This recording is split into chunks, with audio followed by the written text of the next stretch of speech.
Now we have a young gentleman who's become very, very successful in business. He was telling me earlier that he actually originally was an aspiring sportsman, a rugby player, and that failed, and this led him to his path of where he is today. Can you give a round of applause to Shane McCarthy, please? Shane McCarthy, our young male Limerick entrepreneur. Hello everybody.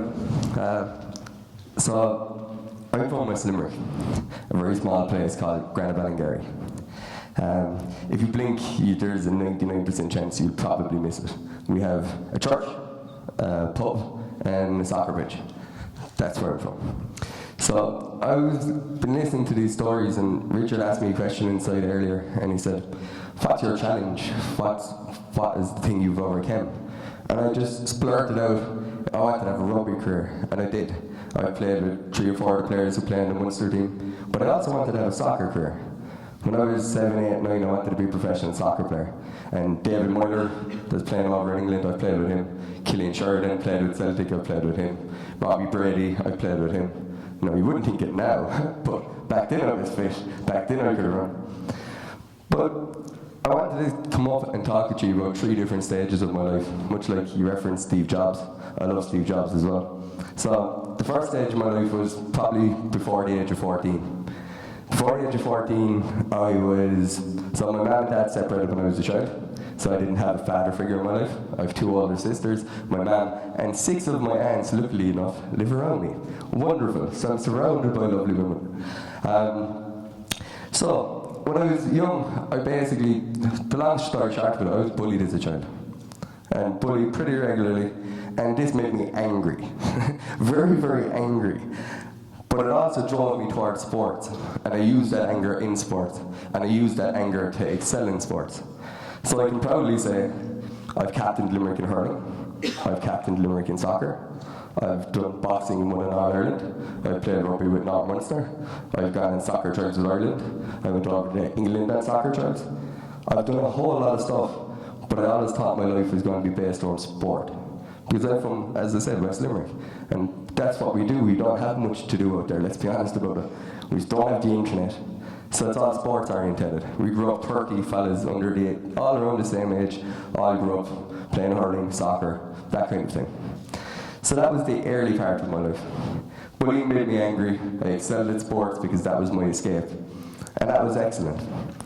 So then I transitioned on to the next part of my life, from the age of probably 14 to 21, potentially 22. And in that stage of my life, I started learning about myself, and I wanted to become more of an individual. So because I was bullied, I became a lot mentally stronger. Now I was still angry, so I didn't know how to deal with the issues that I had from my childhood, but I was becoming stronger as a person. So I used to hang around with everybody in school. I didn't have one group. So I would hang around with the skater dudes, I would hang around with the geeks, I would hang around with the sports people, I would hang around with the cool kids, and try and blend in with everybody and get to know everybody. And that was all well and good. Then I started getting injuries though playing sports. So I've done my cruciate on my right leg twice, I've done my cruciate on my left leg, I've dislocated both kneecaps, I've dislocated my collarbone, I've fractured my arm, I've dislocated my fingers, I can't put them together. I go on and on and on. But that stage of my life was probably one of the most important stages, because I learned a lot about me being an individual and the mental capacity that I have. I learned how to adapt. And as a young person, that's one of the key traits you have to understand. Whether that's in college, whether that's with your friends, whether that's in a relationship with your family, in sports, whatever it is, learn how to adapt. And that's what I've done at that stage. Now I still wasn't happy with who I was. I was becoming more, and you referenced this earlier and I really loved it. I still wasn't happy with who I was. So I went to college when I was 17. Literally, I turned 17 in July, and then I went to the University of Limerick. Now, I was getting an highlight. We don't come from a rich family. So I was getting a bursary. UL were paying me X amount of thousands of euro to come to UL and play Gaelic, because I was very good at Gaelic and I was captain of Limerick at the time. And that was wonderful. But coming from a background where all you've ever done is play sports, really? Like I used to come into school, I went to secondary school in Rackhill, by the way, so people from Muskegon were very close, etc. And I would come in, Shane, did you do your homework? No, I was county training last night. Oh, that's okay. And that happened for 2 or 3 years, and I would get away with it.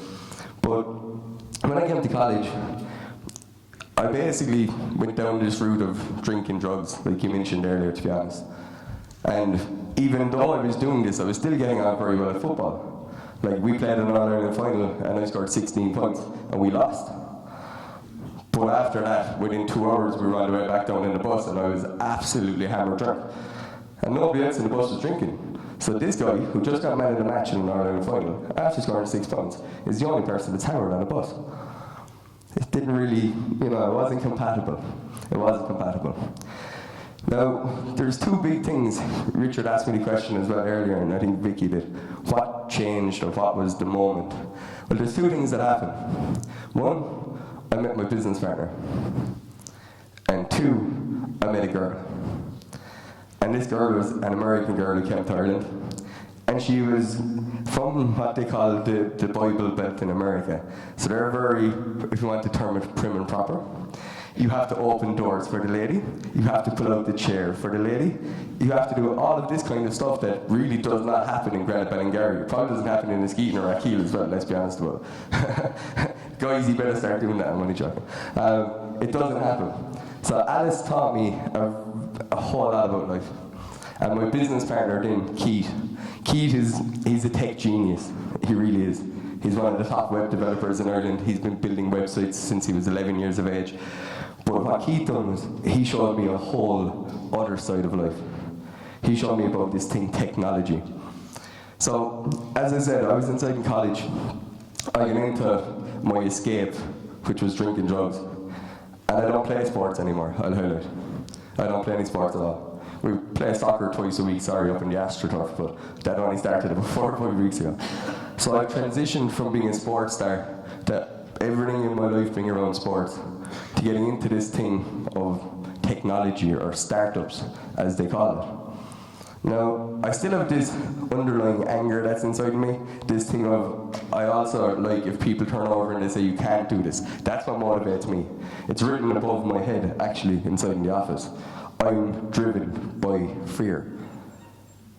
And a lot of people here are afraid about different things, and a lot of people here have mental problems about different things. I personally actually have the belief that every single person in this audience, myself included and everybody else, has some form of mental health issue. Whether that's about the way they look, the way they act, the way they get judged, not get judged, etc. But you have to learn how to control that and be okay with it.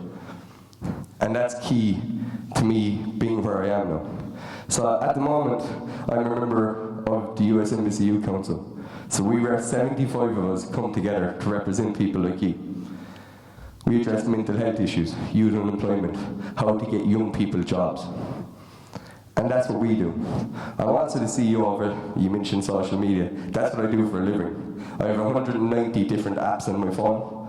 I have probably 70,000 people following me across various accounts. I probably spend 40 to 60 hours a week on social media and engaging, and I'm lucky enough to say I get paid to do it. So, this thing of you spending it, I don't condone that. But if you love something and you can monetize off it, all the better. If you love something and you can build into community, all the better. Now, I'll highlight, from the age of 18 to 22, I was very selfish. I was focused on me, and that's what Alice changed. But I was very much focused on me. I didn't go at home. I partied as much as I possibly could. And I done whatever I wanted to. And I didn't care about anybody else. Because I was trying to fix the mental problems I was having with myself. I had a failed sports career. I was supposed to be a star. I told everybody in West Limerick and anybody I could find, I'm going to play soccer at Man United. I'm going to play soccer at Man United. And I didn't. I didn't get that opportunity. But then I met Tait. And Tait showed me that it's not just about sports. It's about life and enjoying it and getting where you want to go and what you want to achieve. So, we set up a software company 2 months after I finished college. I never had a laptop. I've never had the internet in my house. So I decided to become CEO of a company that deals in technology and software, as you do. Just, of course, what else would you do? So, you learn pretty quickly the hard lessons. You learn how to adapt. You learn how to be true to yourself and follow your beliefs. And these are some of the key messages I'd like to resonate with you today. We're young. I'm 25 years of age. So far, I've made us €100,000 in pitches. I've lost us €100,000 in pitches. After 6 months of setting up our company, we had a valuation of between 2.5 and 5 million. I asked the chap last week, an investor, what would you value our company at now? He said 500,000. Can anybody tell me where that 4.5 million went? I could have done with that. I could do with it now. At the moment, I'm 25, as I said. I'm 70,000 euro in debt.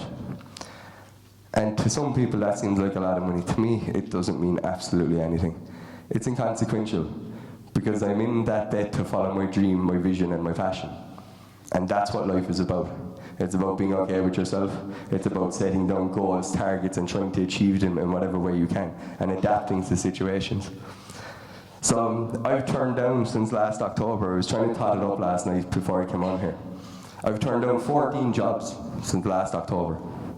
The highest paying job I was offered was in January, where a company in Dublin tried to headhunt me and pull me out of BlueChief, which is our company. They offered me 500,000 a year. Now I can safely say, because of the family I have and where I live, that's probably the highest paying job that anybody in my family would ever have had. And the biggest struggle I had, if I'm being honest with you, is at the end of the day I could turn over to my mum and say, here, there's 2,000 euro a week. But my sister, who I admire and is one of my heroes in life, turned over and said, you can't.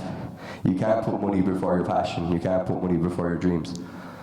And I haven't, and I never will. And don't get me wrong, I want to be successful, and I want to be like JP McManus, to be honest. I want to be worth $500 million, $1 billion. And that's what I want to have to be doing. And I want to give 90% of my money away, and my money will be a byproduct of success.